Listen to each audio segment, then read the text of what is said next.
Welcome back to the channel. We're back on the gaming table today.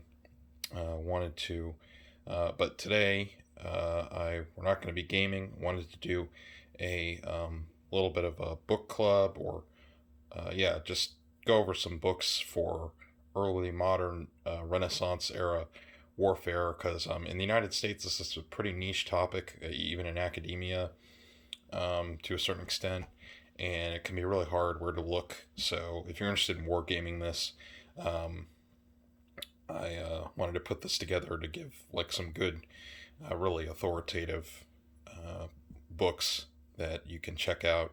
Unfortunately, several of these are academic, so they're a little more expensive, but you should most of them you can probably find used for relatively cheaper.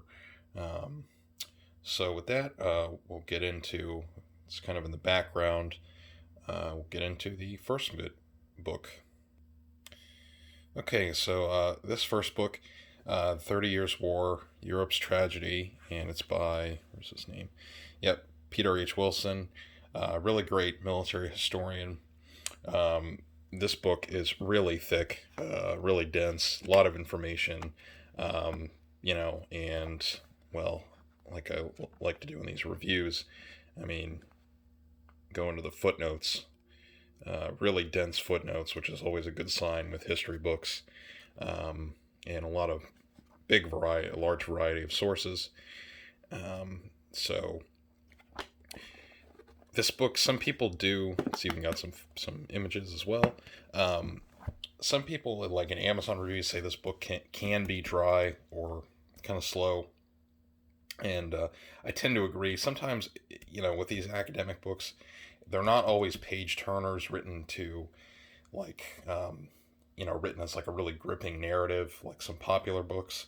And that's not to put down those popular books, because a lot of them are really well researched.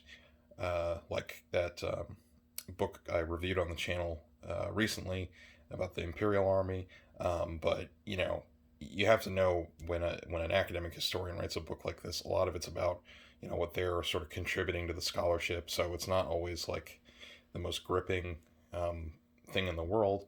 But if you want like a really good narrative, just overall history of the 30 Years War that kind of challenges some of the ideas that people have about the war, like one of his main points is discussing how, yes, religion was a factor, but not nearly as much as people may assume. And he also gets into the maybe the cliche of the devastation of the war. He kind of complicates that a little bit and says, well, it's true in some cases, but a lot of that was influenced by 19th century German romantic, like, works of fiction, basically. But he gets into the contemporary sources from the period, which he says are almost like so numerous it's hard to research on some level. But I think this is a really great book. Again, it's really, really long, but you almost want that in a book like this. I haven't read any other narrative history or general histories of the 30 Years War. I know Jeffrey Parker, who's another author we'll talk about in a second. He's also written a book. I haven't read that one. I think that one's a little shorter. But anyway, I really recommend this. Great book, well researched. So let's go to the next one. Ottoman Warfare, 1500 to 1700, pretty self-explanatory. Again, this is another academic book. I'm trying to see if there's a price on this. Yeah, this one's a little, I think I paid $30 or $40 for this. So again, I'm sorry that some of these books are a little pricier. This one's older though, so you might be able to get a used copy that's not that expensive. But anyway, this is a really good, just general overview of the Ottoman military, and it's at its sort of peak, and it gives an institutional sort of overview of the military. You're not going to find a lot. If I had one thing to say about this book that is not as good, you're not going to find a lot of like histories of like campaigns. Like, so if you really want to know about what happened on Suleiman's siege of Rhodes, or the first siege of Vienna in 1529. You're not gonna find a lot of in-depth information. Now that stuff will come up, sort of as the book demands it. But let's just look at the table of contents. So it gives some overviews of those different periods, but it's not like super detailed um, in that regard. And then you have some of the stuff about the organization, finances, provisioning, tactics, um, psychology. You can see the table of contents. So, but I think if you don't know a lot about the Ottomans and you want something that's again like pretty well researched, and the footnotes are quite quite detailed as well. You're going to find uh, not only is the book itself good, but the footnotes are also worth it, because then you can look for those other sources and learn more. And it's also, if you're new to Ottoman, if you want to war game Ottomans, and you don't know a lot, this is good because it's not that long and it's easy to read, and it's a good reference. So I really recommend this one. There's also another book that's about the later Ottoman period, that I'm not going to include in this video, just so it doesn't go too long, but it's Ottoman Warfare. I forget the exact title, but the author is a professor by the name of Virginia Akson, and that covers the later Ottoman wars up to the 1870s. So a little past the era we're talking about in this video, but yeah, really recommend this one. So let's take a look at the next one. So this is early modern military history, like it says. It's a collection of academic articles, edited by Jeff Mortimer, and he's a really good historian of this period in his own right. He has a biography of Wallenstein, the imperial commander in the 30 Years' War. I've been meaning to get around to reading at some point, but this is another good book. Like if you're new to wargaming this period, or you're just want to learn more about the period, this is like a grab bag of different articles about this whole era. So, talking about the military revolution, which is the change in warfare in the early modern period. And you can pause the video and take a look at the table of contents. And it goes a little beyond the period I'm kind of discussing, or for the video. But a lot of good historians in this one. So we've got Rhodes Murphy with 2 chapters, who just wrote the last book we took a look at on the Ottomans. Clifford J. Rodgers, his name sounds familiar, I can't place him. And Peter H. Wilson, who wrote the 30 Years' War book, is in here. So I got this for a class at one point in college.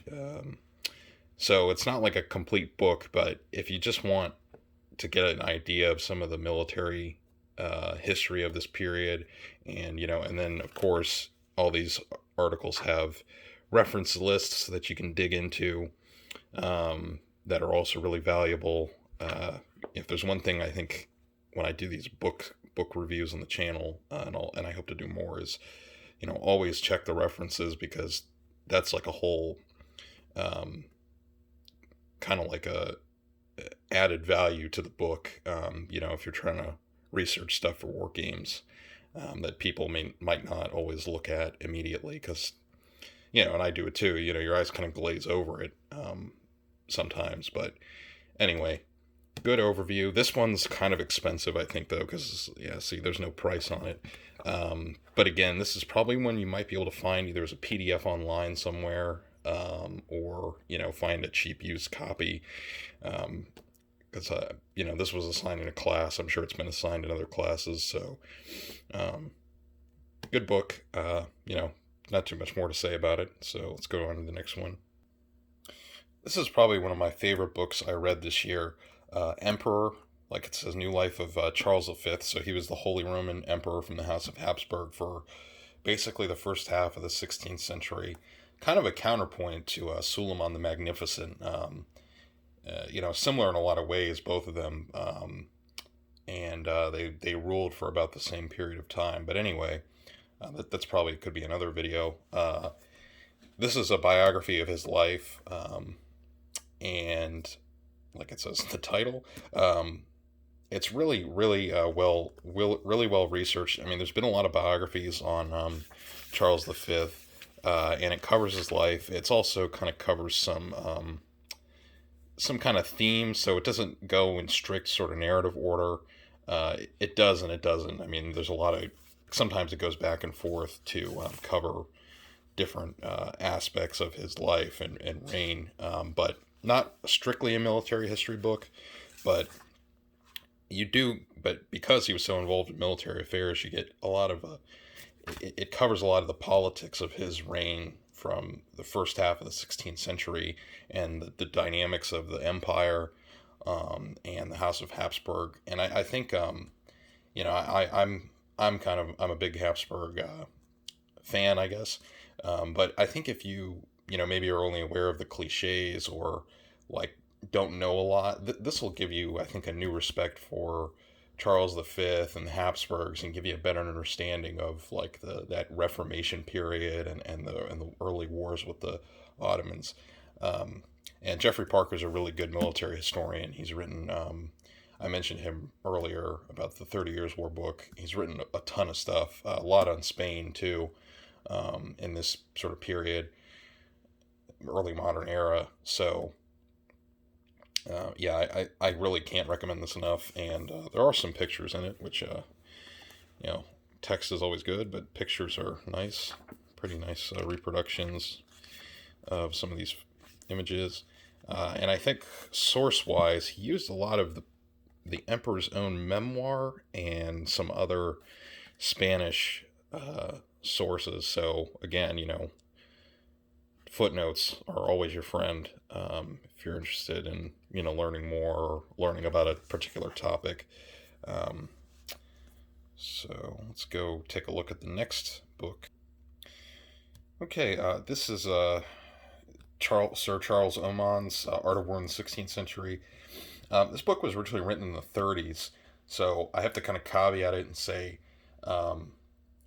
you have to take that into consideration. That's not to say that Sir Oman was a bad historian, or he was doing something, intentionally wrong. It's just with these history books, especially with the internet, we have so much more access to sources. So sometimes when he was writing, he kind of had to wing it in some respects, or he wasn't using the best sources. And I know that's kind of true of the sections on the Ottomans. But otherwise, as far as I know, the stuff about the Western battles, as far as I know, are pretty solid scholarship that still holds up. And I've read some of Oman's books in the past, again, for different classes, and he was really good when he was alive, writing in the early 20th century, of taking these battles and making them like, giving it that nice narrative. So it's good as a piece of scholarship, but it's also, anybody can kind of pick up and read it. And I learned a lot about this. Excuse me. The thing I really learned a lot about in this was, so he goes over the Italian Wars. I mean, there's quite a lot in here. But the thing that stood out to me was the Wars of Religion in France. I didn't really know too much about that, other than sort of the broad brush dynamics of like the Huguenots and then the Catholics. But, he gets into it. It's really interesting, and he covers like a very different type of warfare than was kind of being practiced at the time in Italy and in other and in the East and the Habsburg border with the Ottomans. So it's pretty good. I'm can't say too much more. It's really, really thick, really long book. I mean, let's see how many pages. Yeah, almost 800 pages. So Um, and this one is not that expensive. Let me see if there's a... no, I don't see a price. So, but this is like a reprint of an older book, so I don't think this is that expensive on Amazon. And again, I'm sure you can find a PDF of this because it's been around for, 80 or 90 years at this point. So, and then this was the last book, but I also have like a extra book that I don't have a physical copy of. I just have a PDF, and that's the Italian Wars, and the authors are Mallet and Shaw, and that's a scholarly overview of the Italian Wars, which until I had read that book, I didn't know too much about it, but really good book. Covers all the major campaigns and wars, but and covers the politics of Italy at the time, which is really crazy. I mean, that's the context of like those Renaissance popes and the Borgias and the Medici and those families and how that was playing out with France. So if you track that down and I'll put the title in the description so you can search it. Uh, Again, that's one of those books that's kind of pricey. So you might want to see if you can find a PDF of that somewhere, or get like a used copy. Or get an ebook from like your library. And then that's another book that has good footnotes. And Yep. So that's it. If you like videos like this about where I go over some of these books and do book reviews, let me know and I'll do more of it. I've got tons of books I've read on military history, so I can definitely do more. And hope you enjoyed it, and I'll talk to you next time.